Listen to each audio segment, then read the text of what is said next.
सर्वप्रथम स्वातंत्र्यवीर सावरकरांच्या चरणी माझे नमन. आदरणीय परीक्षकांना नमस्कार. माझं नाव वर्षा कोळपे, मी पुणे येथून आहे.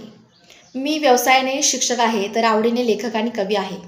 आज या उपक्रमात सहभागी होण्याची संधी दिल्याबद्दल खूप खूप धन्यवाद. तर आज मी निवडलेला विषय आहे, मी मतदान का करायचे.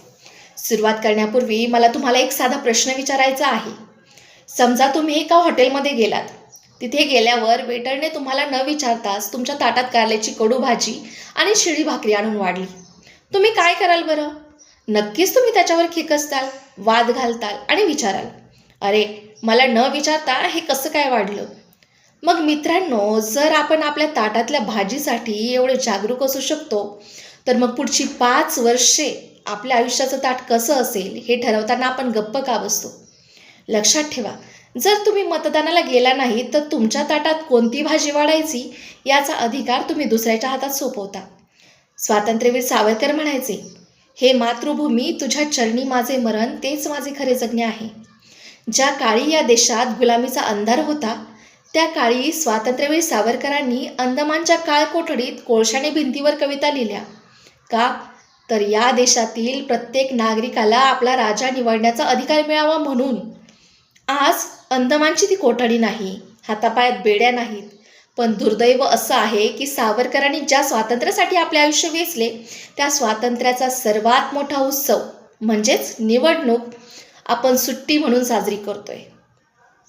आज आपण स्वातंत्र्यवीर सावरकरांच्या विचारांचे नाव घेतो, पण मतदानाच्या दिवशी घराबाहेर पडत नाही. हा स्वातंत्र्यवीर सावरकरांच्या बलिदानाचा अपमान नाही का? सावरकरांच्या विचारांचा केंद्रबिंदू होता प्रखर राष्ट्रवाद आणि विज्ञाननिष्ठा. स्वातंत्र्यवीर सावरकर म्हणायचे, जुन्या टाकाऊ रूढी सोडून द्या आणि जे राष्ट्राच्या हिताचं आहे ते स्वीकारा. आज मतदान न करणे ही सुद्धा एक आधुनिक वाईट रूढ झाली आहे. लोक म्हणतात राजकारण घाण आहे. स्वातंत्र्यवीर सावरकरांनी तर राजकारणाचे हिंदूकरण आणि हिंदूंचे लष्करीकरण करण्याची भाषा केली होती. याचा अर्थ काय? याचा अर्थ असा की देशाची सत्ता अशा लोकांच्या हातात असावी जे या मातीशी प्रामाणिक आहेत. आणि ती सत्ता कोण ठरवणार बरं? ती सत्ता स्वातंत्र्यवीर सावरकर ठरवणार नाही, तर तुमच्या बोटावरची ती निळीशाई ठरवणार आहे. स्वातंत्र्यवीर सावरकरांनी आपल्याला सशस्त्र क्रांती शिकवली, पण लोकशाहीत मतदान हीच आपली सर्वात मोठी क्रांती आहे. तुमचं एक मत म्हणजे शस्त्रातून सुटलेली ती गोळी आहे, जी भ्रष्टाचाराला आणि अकार्यक्षमतेला छेद देऊ शकते. मित्रांनो, स्वातंत्र्यवीर सावरकरांनी सप्तशृंखला तोडण्याचे आवाहन केले होते. आज आपल्या पायात उदासीनतेची साखळी पडली आहे. उदाहरणार्थ, आपण हॉटेलमध्ये जाऊन पदार्थाची चव बघतो, मोबाईल घेताना फीचर्स तपासतो, पण उमेदवार निवडताना आपण त्याचे काम बघतो का? की फक्त त्याची जात आणि धर्म बघतो? स्वातंत्र्यवीर सावरकरांनी जातीभेदावर तीव्र प्रहार केला होता. ते म्हणायचे, आधी आपण भारतीय आहोत. जर तुम्ही मतदानाच्या दिवशी जातीच्या आधारावर किंवा कोणाच्या तरी सांगण्यावरून मतदान करत असाल, तर तुम्ही स्वातंत्र्यवीर सावरकरांचे विचार समजून घेण्यात अपयशी ठरला आहात. जो उमेदवार देशाच्या संरक्षणासाठी, विज्ञानासाठी आणि प्रगतीसाठी कटिबद्ध आहे, त्याला निवडून देणे हीच खरी सावरकर भक्ती आहे. आज इथे बसलेल्या तरुणांना मला विचारायचं आहे, सावरकरांनी वयाच्या 11व्या वर्षी शपथ घेतली होती की देशाला स्वतंत्र करेन. आज तुमचं वय काय? तुम्हाला तुरुंगात जायचं नाहीये, तुम्हाला कोलू ओढायचा नाहीये. फक्त 5 वर्षातून एकदा घराबाहेर पडून तुमच्या भविष्यासाठी योग्य माणूस निवडायचा आहे. अनेकांना वाटतं, एकट्याने काय होणार? अहो, स्वातंत्र्यवीर सावरकर सुद्धा अंदमानात एकटेच होते, पण त्यांच्या एका विचाराने लाखो तरुण क्रांतीसाठी पेटून उठले. तुमच्या एका मतामध्ये इतकी ताकद आहे की ती सरकारची दिशा बदलू शकते. मतदान न करणं म्हणजे आपल्या राष्ट्राच्या संरक्षणातून पळ काढण्यासारखं आहे. आज इथे तरुण पिढी बसली आहे. आपण तासनतास सोशल मीडियावर कमेंट्स करतो, सरकारला शिव्या घालतो, फेसबुकवर क्रांती करतो, पण प्रत्यक्षात मतदानाच्या दिवशी मात्र आपण गायब असतो. मित्रांनो, बोटावर लागणारी ती शाई ही तुमची स्टाईल नाही, तर ती तुमची भक्ती आहे आणि शक्ती आहे या देशाप्रतीची. आपण ज्या छत्रपती शिवरायांच्या महाराष्ट्रात राहतो, तिथे स्वराज्यासाठी मावळ्यांनी रक्ताचं पाणी केलं. आपल्याला रक्त सांडायचं नाहीये, आपल्याला फक्त एक बटन दाबून आपल्या हक्काचा मावळा निवडायचा आहे. काय आपण एवढंही करू शकत नाही?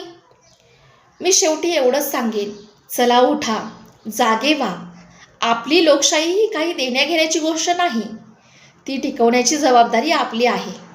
निवडणुकीच्या दिवशी बोटावर लागणारी ती निळी शाई ही फक्त शाई नसते, तर ते तुमच्या भविष्याचं भाग्यतिलक असतं.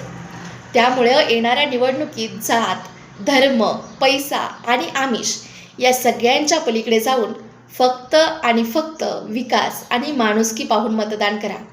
लक्षात ठेवा, जर तुम्ही आज मतदान केलं नाही तर उद्या तक्रार करण्याचा अधिकारही तुम्हाला उरणार नाही.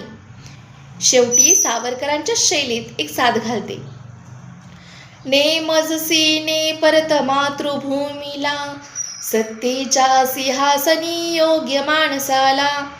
येत्या निवडणुकीत जेव्हा तुम्ही त्या मतदान केंद्रावर जाल तेव्हा डोळ्यासमोर अंदमानाच्या त्या भिंती आणा, सावरकरांच्या त्या वेदना आठवा आणि मग विचार करा की आपल्या एका मताची किंमत काय आहे. लक्षात ठेवा, ज्याचे बोट शाईने काळे होत नाही त्याचे भविष्य कधीच उजळत नाही. उठा, जागे व्हा आणि सावरकरांच्या स्वप्नातील समर्थ भारत घडवण्यासाठी मतदान करा. अनादि मी, अनंत मी आणि माझ्या मताने घडणारा हा देशही अजिंक्य आहे. जाताना एक शपथ घेऊया, ना जातीवर ना धर्मावर मी मतदान करेल, फक्त विकासांच्या मुद्द्यावर. ना आमिषाला बळी पडेन, ना कुणाच्या दबावाखाली येईन. मी मतदान करेल आणि देशाला प्रगतीकडे नेईन. तुमच्या बोटावरची ती शाई ही या देशाच्या भवितव्याची लेखणी आहे. ती नक्की उमटवा. मतदान करा, लोकशाहीचा सन्मान करा. धन्यवाद. जय हिंद, जय महाराष्ट्र, वंदे मातरम.